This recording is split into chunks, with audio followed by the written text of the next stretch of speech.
트렌드 라디오 오늘은 은행 최근 계좌이체 시 꼭 주의해야 할 사항 두 가지를 정리해 드릴 텐데요. 8월 28일부터는 은행 계좌에 돈이 입금이 되면 이렇게 변경이 됩니다.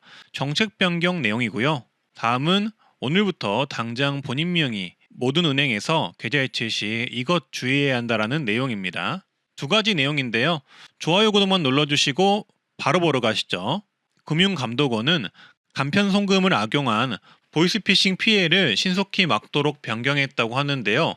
8월 28일부터 통신사기 피해 환급법 시행령 개정안 통과에 따라 그동안은 카카오톡, 카카오페이, 토스뱅크 등 간편 송금을 통한 보이스피싱을 당하면 신속하게 계좌 지급 정지가 어려웠는데 이제는 신속하게 계좌 지급 정지가 가능하도록 변경이 되었다고 합니다. 따라서 만일을 대비해 신속한 계좌 지급 정지하는 방법도 알고 계셔야 하는데요. 일단 변경된 정책 내용부터 말씀드리겠습니다. 해당 보도자료 문서만 보면 정리가 조금 어려우니까 제가 주요 내용만 정리해서 말씀드릴게요. 일단 이전에는 보이스피싱 피해자가 돈을 송금하면 피해금이 간편송금 선불업자인 카카오페이, 토스 등을 통해 다른 계좌로 빠르게 이동하여 추적이 어려웠습니다. 하지만 앞으로는 금융회사와 선불업자인 카카오페이, 토스와 사기 정보를 신속하게 공유해서 피해금을 빠르게 지급 정지시킬 수 있게 되었다고 합니다. 쉽게 설명하면 요새 스마트폰으로 카카오톡, 토스 송금이 너무 쉽고 간편한데요. 계좌번호를 몰라도 상대방의 휴대폰 번호, 카카오톡 친구이기만 해도 보낼 수가 있어서 많이들 쓰시는데 요새 보이스피싱이 이런 시스템을 악용해서 상대방을 속여 본인들의 돈을 받는 창구로 쓴다는 것입니다. 근데 이게 그동안은 피해자가 신고를 해도 신속한 지급 정지가 어려웠는데요. 이번에 법 개정으로 신속한 지급 정지가 될 수 있도록 변경이 된다는 것입니다. 따라서 8월 28일부터 이 법이 시행이 되면 보이스피싱 피해자의 피해금 회수가 더 신속하고 효율적으로 될 수 있도록 변경이 된다고 하는데요. 그래서 시청자분들이 아셔야 할 것은 일단 내가 간편송금 등 보이스피싱을 당했을 때 어디에 신고를 해야 하나 궁금하실 텐데요.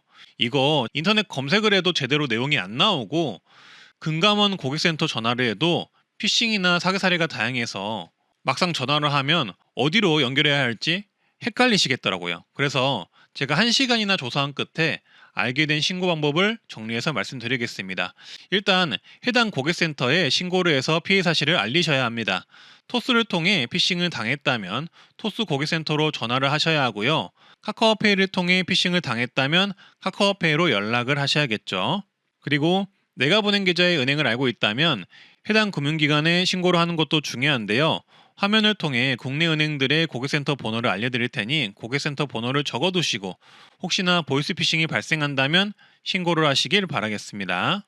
따라서 이렇게 간편송금 보이스피싱을 당했다면 관련 법안이 보이스피싱의 신속한 지급정지가 될 수 있도록 변경이 되었고 신고를 관련 기관에 빠르게 하면 그나마 피해를 빠르게 막을 수 있게 되었다는 소식 말씀드렸고요. 다음은 오늘부터 당장 본인 명의 모든 은행서 계좌이체 시 이것 주의해야 하는데요.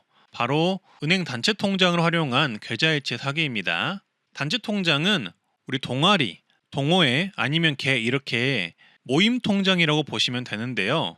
해당 내용은 오산시에서 발생한 사건인데요. 이미 수십 명이 이 수법에 당해서 전세 사기를 당했다고 합니다. 이 전세 계약 사기 피해자들은 부동산 계약 당시 건물 등기부 등본과 등기상의 집주인 신분증까지 확인을 하고 집주인의 이름으로 된 통장으로 보증금을 보냈는데 알고 보니 집주인의 계좌가 아니었다고 하는데요.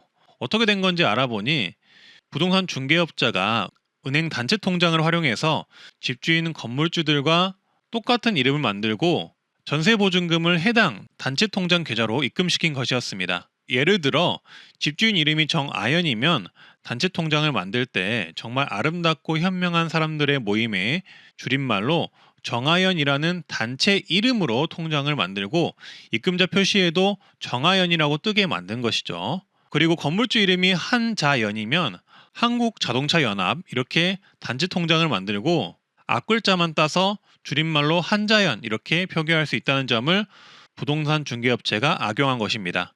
해당 부동산 중개업체는 이렇게 건물주도 속이고 전세 계약자들도 속여서 본인들 단체 계좌로 보증금을 받고 건물주에게는 월세 계약을 맺었다고 말하고 보증금을 빼돌린 혐의를 받고 있다고 합니다. 따라서 이렇게 전세 계약을 할 때 이런 점이 악용이 되고 있으니 영상을 보시는 분들은 꼭 주의하시길 바라겠고요. 현재는 은행에서 계좌 송금 시 통장 계좌 명의가 개인인지 단체 통장인지에 대한 별도 표기를 확인할 수가 없다고 하는데요. 일단 현재까지 대처 방법을 생각해 봤을 때 영상을 보시는 분들은 부동산 계약을 하실 때는 적어도 집주인을 직접 만난 상태에서 꼼꼼히 확인을 해보시고 계약을 하시길 권고를 드립니다. 오늘은 이렇게 은행 관련 정책 변경사항 새로운 뉴스 알려드렸는데요.